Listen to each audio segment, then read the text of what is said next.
এখন একটাই উদ্দেশ্য, লক্ষ্য ধানের শীষকে বিজয় করা।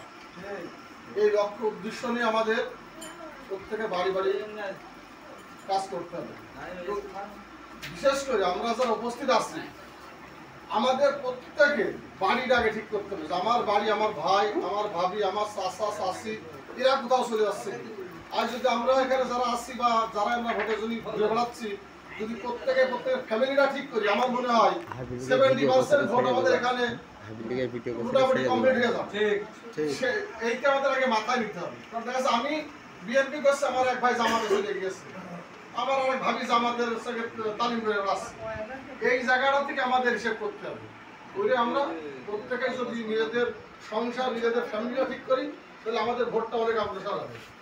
আর আমরা যে 70 বছর পরে প্রথম গণতন্ত্রের ভোটটা আমরা দিতে যাচ্ছি গণতান্ত্রিক পদ্ধতিতে, এই ভোটটা আমরা ধানের শীষে দেব এবং সকল ঐক্যবদ্ধভাবে কাজ করতে হবে।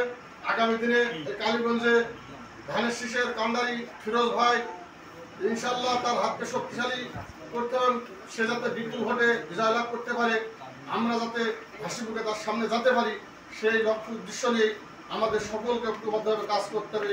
এই প্রত্যয় ব্যক্ত করে আমি আমার কথা শেষ করছি। খুদা হাফেজ। ধন্যবাদ আবু হানিফ মেম্বারকে, এই অত্যন্ত মূল্যবান কথা বলেছেন। আগামী দিন আমাদের এই কালীগঞ্জ 4 আসনের মনোনীত এমপি প্রার্থী জনাব সাইফুল ইসলাম ফিরোজ ভাইয়ের হাতকে শক্তিশালী করার জন্য ঐক্যবদ্ধভাবে ধানের শীষের বিকল্প নাই এবং আগামী দিন তারুণ্যের অহংকার তারেক জিয়ার ধানের শীষের প্রতীকী তরুণদের প্রথম ভোট যাতে ধানের শীষে যায়, সেই প্রত্যয় ব্যক্ত করে আমাদের জেলা সভাপতি অ্যাডভোকেট এম এ মজিদ সাহেব বলেছেন, যেখানে যাবেন আমাদের 5 জন যাবেন ভোটের বিষয়ে প্রত্যেকটা জায়গায় যেতে হবে। আমি অনেক জায়গায় বিএনপি ভোট আছে বাড়ি যাবো না, এরকম করবেন না। আমাদের যে নির্বাচনী চাই তারা সাইফুল ইসলাম ফিরোজ ভাই আশাবাদী আমরা আগামী দিন নমিনেশন পাবে, বা ফিরোজ ভাই পেলেন অন্য কেউ পারলো আমাদের ক্ষতি। আমাদের ধানের শীষের বিকল্প কিচ্ছু নেই। আমরা বিগত দিনে সাইফুল ইসলাম ফিরোজ ভাই নমিনেশন পাইলো, আমরা ভোট করতে পারলাম না, মন দিলে পারলাম কিনা ভোট বেরোতেই পারিনি। এবার যদি আল্লাহর রহমত হয়, উনি যদি আবার নির্বাচন পান, আমাদের নির্বাচন এলাকা চায়, তাহলে তো আমরা আমাদের ভোট করতে কোনো বাধা নেই। সেই ভোটটা নমিনেশন পাওয়ার আগে আমরা এখন ধানের শীষ ভোট শুরু করি।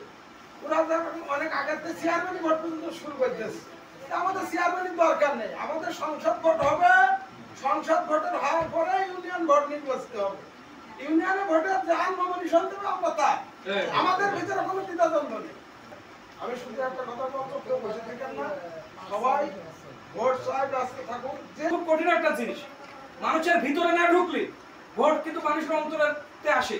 এই অন্তরে ঢুকতে হবে, যেভাবে ঢোকার দরকার ঠিক সেভাবে। আমাদের সেলিম ভাই যে দিক নির্দেশনাগুলো দিল যে মানুষের কাছে কিভাবে ভোট চাইতে হবে, ঠিক এই পলিসি অ্যাপ্লাই করে আমাদের আগামী দিন যাতে ভোট ভিক্ষা করতে পারি, বেশি বেশি করে ভোট আমরা নিয়ে আসে ধানের শীষকে এই ওয়ার্ডে আগের মতো সেই গণজোয়ার অর্থাৎ বিএনপির ওয়ার্ড গুলো যাতে স্বীকৃতি পায়, আমাদের কালীগঞ্জে যিনি এমপি হবেন তার কাছে যাতে স্বীকৃতি পায়, সেই আশাবাদ ব্যক্ত রেখে